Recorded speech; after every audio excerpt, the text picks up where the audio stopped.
like to bring up the man who put this entire thing together, nationwide. This is how cool it is to be a part of this, because the amount of people and the amount of resources that we have around us, I don't even realize, and I can guarantee you don't even realize too. And the power of one person's idea goes so far. Right now, this is happening in multiple cities, because Mike went down to Bilderberg earlier this year, met a whole bunch of people and said, let's have a nationwide End the Fed rally completely on his own, and look at it. This is perfect. So I can't thank you enough, man. You've done so much in the past year. I'm really glad that you're here, and thanks for putting all this together. Ladies and gentlemen, Mr. Michael Heise. How's everybody doing today? Well, let's get a chant. End the Fed! End the Fed! End the Fed! End the Fed! End the Fed! End the Fed! That's right. End the Fed! That's right. That's what this is all about. So I just want to thank all of you for coming out. It's a very important message. It's important to our future, to the kids, to everything, to our prosperity, our freedom. It's a vital time in this country. Now that the era of Ron Paul's political career is over, there's a lot of people out there saying, what's next? Who are we going to look to next? The answer is nobody. Nobody. Look to yourself. Be your own leader. As Margie touched on, this is not a time for politics anymore. All right, we have been backed into a corner. We have to start taking our own actions. We have to start taking responsibility for what we have allowed and reverse it. So what I want to talk about here is just some of the philosophy of freedom. So what is freedom? Freedom is something unique in that it unites all of us in our differences. It means something different to every single individual. Some people use it to pursue personal interests, and others try to see the world, others try to help other people. But whether people see it or not, we are connected in that freedom. Freedom is one of the driving forces in the human existence. Freedom, like hope, can never really die. Even when chained down by tyranny, it still exists in our hearts and our minds and grows to a raging inferno that inevitably grows to overcome. Freedom cannot die with a man or with a nation, and because of that, it is our duty, our responsibility to defend the sanctity of living life how each and every one of us see fit according to our own morals.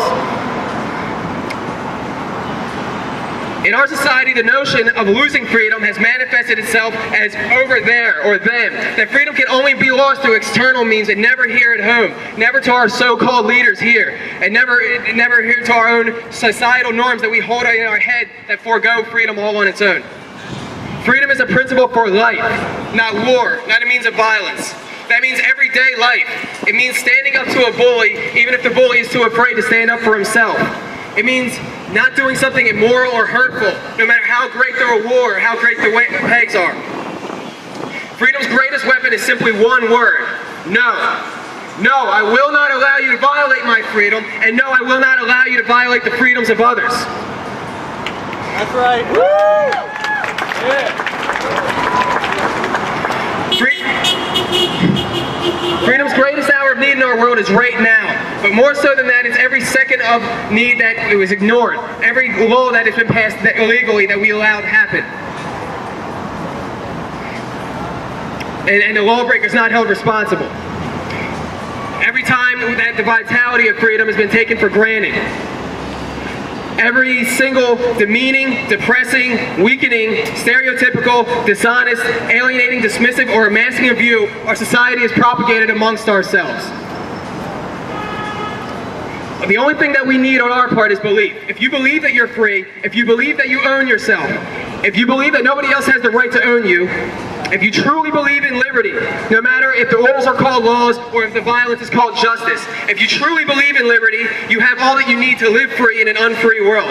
We need freedom if we are to fully embrace our creator or our nature. Because when you consider that we have both sentience and consciousness, and that is what separates us from other animals, it's axiomatic that the more we connect with that consciousness and the more we connect with that sentience, the closer we are to our freedom. So the more closer we are to our creator. So the more we forego freedom, the more we dismiss it offhand, the more we surrender it, no matter how subtly, and trade it for comfort, for perceived security, or lost responsibilities, that is the farther we are pushing ourselves away from our creator or our nature. There's problems though. Those who want to keep us in servitude to these banks, to debt, the ideals that we have in our head that forego freedom. They don't want us to realize our power. They don't want us to realize that we are free, because if we did, we would completely undermine their alleged authority and they would become irrelevant. They need our minds more than anything else, because freedom, and thus our bondage, is just as much internal as it is external. Without our fears, our dependencies, our self-responsibility, vices, or perceived legitimacy to them, they can never have our freedom. History is coming full circle. From when primitive man needed to follow the strongest alpha male in order to eat, to the onset of first civilizations where people still felt the need to follow a leader and gave up authority to a monarch. The mental advances we formed by making societies gave that monarch unintended powers where they were not looking out for our interests. Obviously, this did not work out bad for humans. This was the Dark Ages. Later, we watered down that same idea of giving up responsibility to other people to a group of people instead of one, and called it government. But this has also proven to be a folly, because these leaders that we have in government have led us into a new high-tech dark age of total warfare, widespread poverty, exorbitant debt, a system that makes the rich richer and the poor poorer, and we have lost our humanity, we've lost our individuality, our sense of self.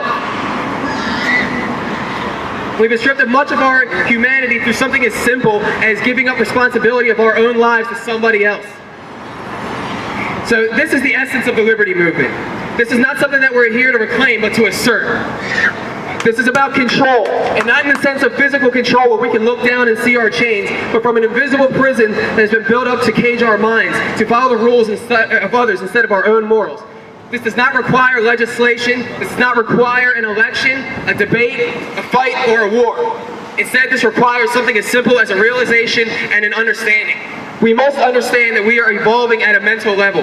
We're evolving out of an old paradigm of control, of respecting arbitrary authority, away from confusing the rule of law with morals, away from accepting and even feeling a need for a system of inherent violence to govern us away from being violent.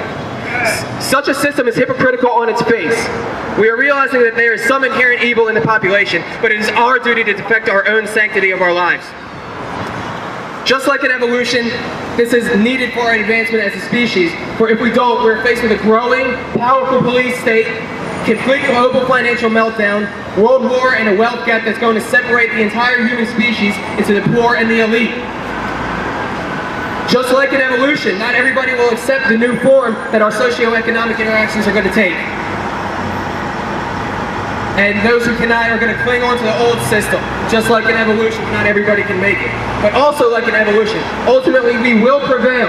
Ultimately we will create a new world where our understanding of freedom is more pure than anything we have ever understood in our lives. Always remember that history is on our side. History is always on the side of the poor, starving, outnumbered, outgunned, who have the determination to break free. And that's you people.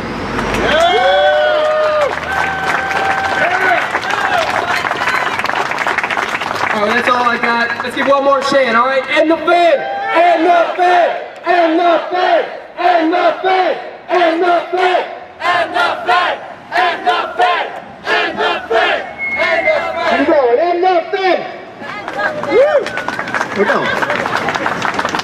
Ladies and gentlemen, go shake Mike's hand when you get a chance. It's awesome.